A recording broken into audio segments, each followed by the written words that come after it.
Welcome to exam links की इस video में आपका स्वागत है। आरबीआई असिस्टेंट का एडमिट कार्ड आउट हो चुका है और अब आपके पास हार्डली 7 डेज बचे एग्जामिनेशन के लिए और एग्जामिनेशन 26 और 27 मार्च के आसपास होने वाला है।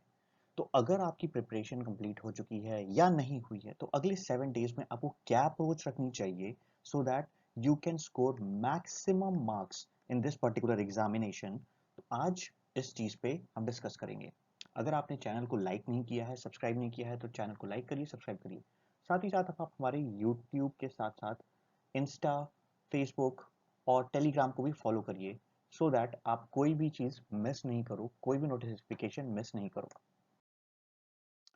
तो सबसे इम्पोर्टेंट बात, और ये करीब करीब हर एक प्रिपरेशन करने वाला स्टूडेंट जानता होगा कि हर एक सक्सेसफुल स्टूडेंट ये कहता है कि मॉक टेस्ट लगाओ, मॉक टेस्ट लगाओ और जितना ज़्यादा हो सके उतने ज़्यादा मॉक लगाओ। लेकिन मॉक के अप्रोच क्या होने चाहिए, मॉक के प्रति आपका क्या व्यू होना चाहिए, ये बहुत इंपॉर्टेंट है। आपको सिर्फ नंबर ऑफ मॉक्स नहीं बढ़ाने हैं एग्जामिनेशन के लिए, आपको उसको समझना भी है। तो सबसे पहले आपको ये करना है कि अगले जो भी एक वीक का टाइम आपके पास 8 दिन 10 दिन जो भी बचे हुए हैं वहाँ पे आप फोकस करो कि आप सिर्फ और सिर्फ रोज एटलीस्ट एक मॉक लगा रहे हो। 1 मॉक डेली का रूल बना लो और उसके बाद उस मॉक को एनालाइज करो। ये नहीं कि आपने 1 घंटा दिया और एक मॉक आपका पूरा हो गया।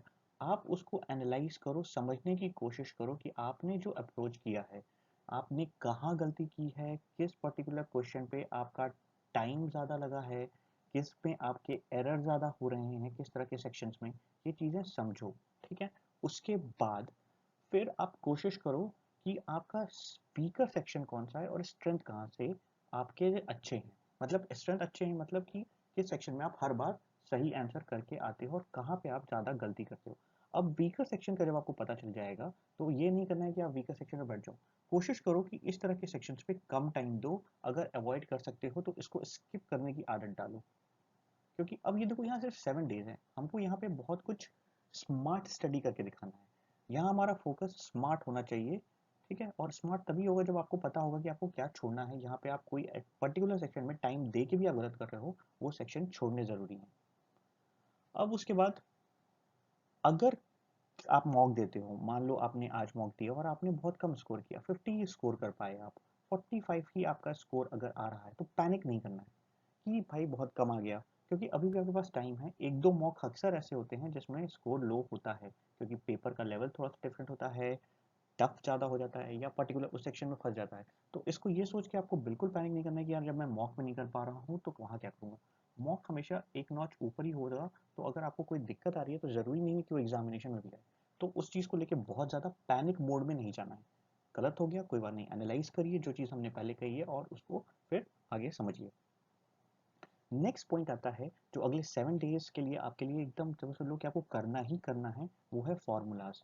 सारे भी आपके मैथ्स के जितने फॉर्मूलाज हैं, अब लोग कहते हैं मैथ्स के फॉर्मूलाज अरे यार क्वेश्चन करके समझ में आता है, ट्रिक्स होते हैं ये वो। जो भी आपने ट्रिक पढ़ी है, जो भी रूल्स एंड रेगुलेशन है मैथ्स के, वो उसको रिवाइज कर लो। जैसे एक्चुअली आपके जैसे क्वेश्चंस आते हैं ट्राइंगल पे, एरिया पे, इस तरह के जो क्वेश्चंस के रूल होते हैं ना क्यूबॉइड के, ये आप रिवाइज करो। अक्सर बच्चे यहाँ पे थोड़ा सा कंफ्यूज हो जाते हैं, गलती कर देते हैं, क्योंकि यहाँ के 2-3 क्वेश्चन ही आपको देखने को मिलेंगे। परमुटेशन कॉम्बिनेशन का कुछ है आपके पास तो उसको देख लो। जो भी पॉइंट्स हैं, जो भी आपने पढ़े हैं, मान लो आपने कोई टॉपिक नहीं पढ़ा है, स्पीड टाइम डिस्टेंस में आपने नहीं किया या वर्क एनर्जी का क्वेश्चन आपने नहीं किया, लीव इट, कोई इशू नहीं है, छोड़ दो। बट बाकी चीज़ें रिवाइज करो। उसके साथ साथ square root, cube root, table, ये जो चीज़ें हैं ये डेली आपको एक बार कम से कम रिवाइज करनी चाहिए।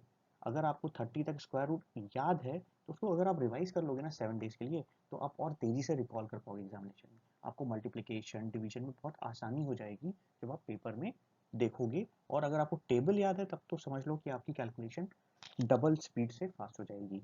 तो ये सेक्शंस भी आपको करना है और ये बहुत ज़्यादा टाइम टेकिंग नहीं है। स्क्वायर रूट अगर आपको 30 तक रिवाइज करना है तो 10 मिनट्स या 15 मिनट्स, 15 मिनट्स, मुश्किल से 15 मिनट्स। तो ये हार्डली 35-40 मिनट्स का काम है, ठीक है। तो इस चीज़ को करना है। उसके बाद आपने सुबह मॉक दे लिया, दिन में जब भी आपको टाइम मिला मॉक दे दिया, 2 घंटे उसको एनालाइज कर लिए हैं।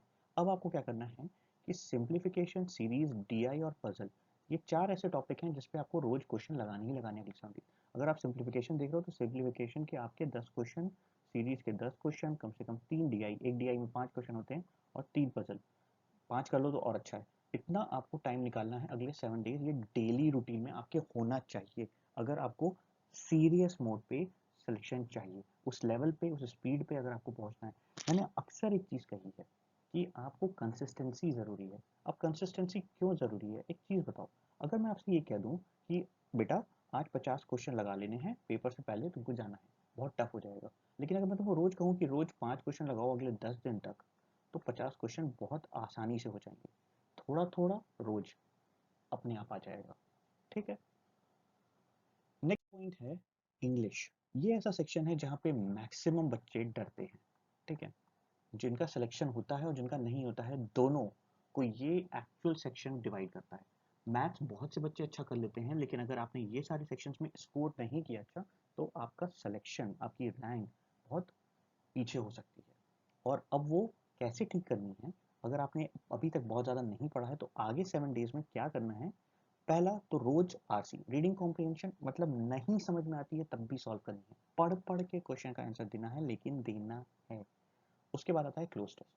ये 2 टॉपिक मैं कहता हूँ कि आपको कम से कम 2 आरसी, 2 क्लोज टेस्ट डेली करना ही चाहिए, चाहे कुछ भी हो जाए।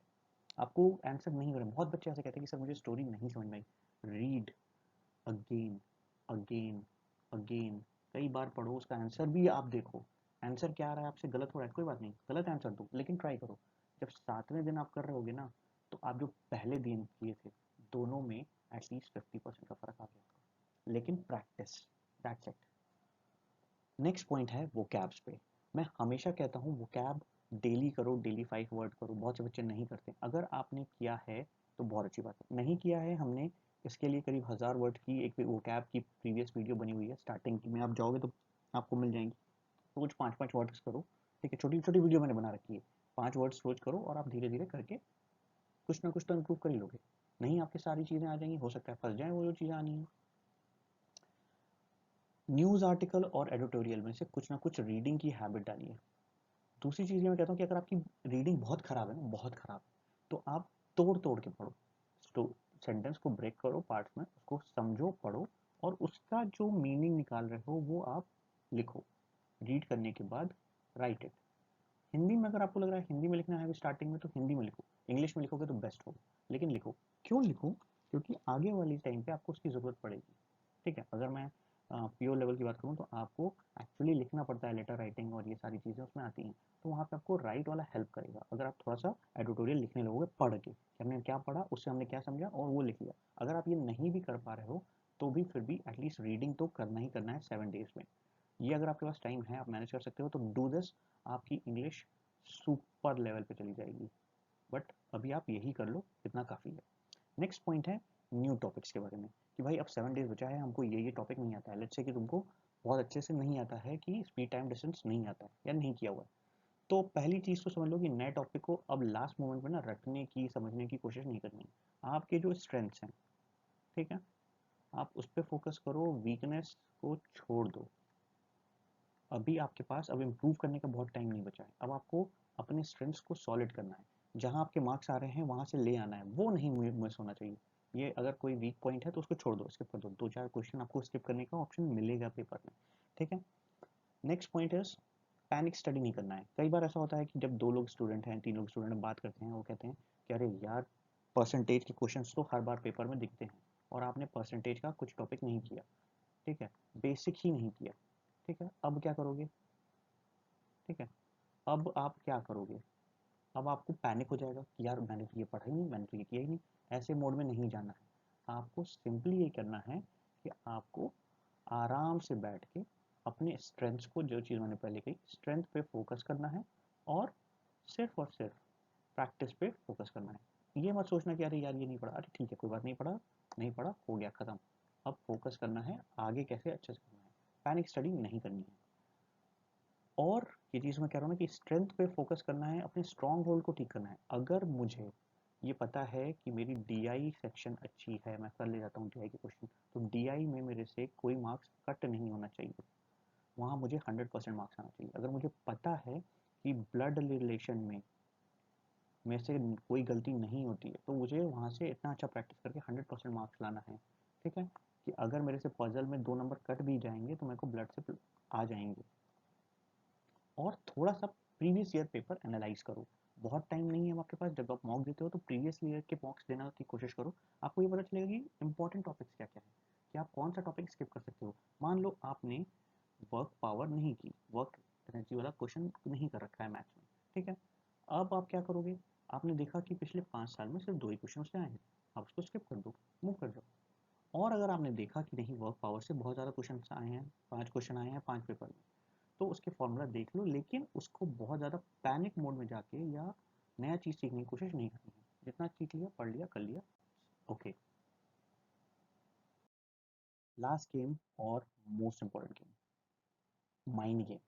दिमाग से कैसे खेलना है। कहते हैं कि मन के जीते जीत है, मन के हारे हार। ठीक है, ये हिंदी में एक कहावत है।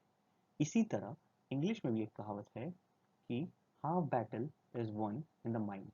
ठीक है, अगर आपने दिमाग में सोच लिया कि आप कर ले जाओगे तो आप कर ले जाओगे, और अगर आपने सोच लिया कि आप नहीं कर पाओगे तो नहीं कर पाओगे। इंग्लिश में एक और कहावत है, those who think they can and those who think they can't are both correct. जो सोच लेता है कि वो कर लेगा और जो ये सोच लेता है कि वो नहीं कर पाएगा, दोनों ही सही होते हैं, क्योंकि उन्होंने दिमाग में सोच लिया और जैसा वो सोचे होते हैं वैसा ही होता है। कि अगर मैंने सोच लिया कि मैं कर लूँगा तो मैं मेहनत करूँगा, मैं कर ले जाऊँगा। तो सबसे पहले अपने माइंड को काम करना है, पैनिक नहीं करना है। जितना पढ़ा है उस पर फोकस करना है। ज़रूरत पड़े तो थोड़ा सा योगा करिए, थोड़ा सा अपने माइंड को काम करने के लिए मेडिटेट करो। ठीक है, बट डू समथिंग। अगर आपको वॉक करके अच्छा लगता है, गो एंड वॉक। पार्क में बैठना अच्छा लगता है, go and do that. But ये नहीं कि मूवीज़ खोल दिए ना ना ना, ये वाला काम नहीं करना। अगर हो गया तो माइंड में कुछ इन्फॉर्मेशन जा रही है ना, वो ब्लॉक हो रहा है आपका mind, don't do that. Don't give any other information to mind. आपको कुछ नहीं देना है, ब्लैंक रखना है। तो इसलिए कह रहा हूँ कि खाली आप जब टहलोगे तो ब्लॉक होगा, माइंड शांत होगा। फ़ोन ऑन पे टाइम नहीं बिताना है। Second, eat healthy. इस समय आपके पास 7 डेज हैं, ठीक है। ये चीज़ समझ लो, बीमार पड़ने का टाइम नहीं है। तो मैं आज पिज़्ज़ा खा लेता हूँ, चाट खा लेता हूँ, चलो आज कुछ स्पाइसी खाते हैं, कुछ एक्स्ट्रा खाते हैं, यहाँ वाले चाट बड़े अच्छे हैं, अरे यहाँ फेयर लगा है, चलो इधर खा के आते हैं। Don't do that. 7 डेज में अपने पेट का, अपने बॉडी का ध्यान रखने के लिए आपको अच्छा और साफ सुथरा खाना खाने की ज़रूरत है। अपने माइंड को समझाना है कि हमको अच्छा खाना है। उसके बाद तीसरी चीज़ है कि आप अपने को प्रॉपर रेस्ट दो। ये नहीं कि 7 डेज हैं अब तो मैं 15-15 घंटे लगातार नॉन स्टॉप पढ़ूंगा। पढ़ो, रेस्ट दो, सो 7 to 8 आवर्स सो, फिर पढ़ो। लास्ट डे थोड़ा सा ज़्यादा पढ़ लेना, एक दिन समझ में आता है। पूरे हफ्ते भर ये करोगे, बर्नआउट हो जाएगा, एग्जाम वाले दिन आप परफॉर्म नहीं कर पाओगे। ठीक है, तो उतना ही करो जितना आप कर सकते हो। इसलिए एग्जाम से पहले प्रॉपर रेस्ट लेके फिर ही एग्जाम देने आप जाओगे।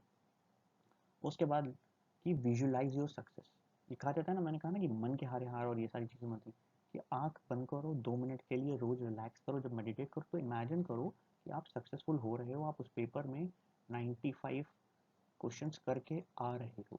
ये चीज़ आंख बंद करके विजुलाइज करो कि तुमने से ये टिक कर दिया, तुम्हारा उधर सही हो गया, ये हो गया, वो हो गया। बस देखो और आप हो जाओगे। कहते हैं ना कि fake it till you make it. अपने आप को लगातार सक्सेस मानो कि हाँ मैं कल हो जाऊंगा। ये सारी चीज़ें अगर आपने नेक्स्ट 7 डेज 10 डेज तक कर ली तो आपका स्कोर अपने आप बूस्ट कर जाएगा, और वही चीज़ आपको करनी है।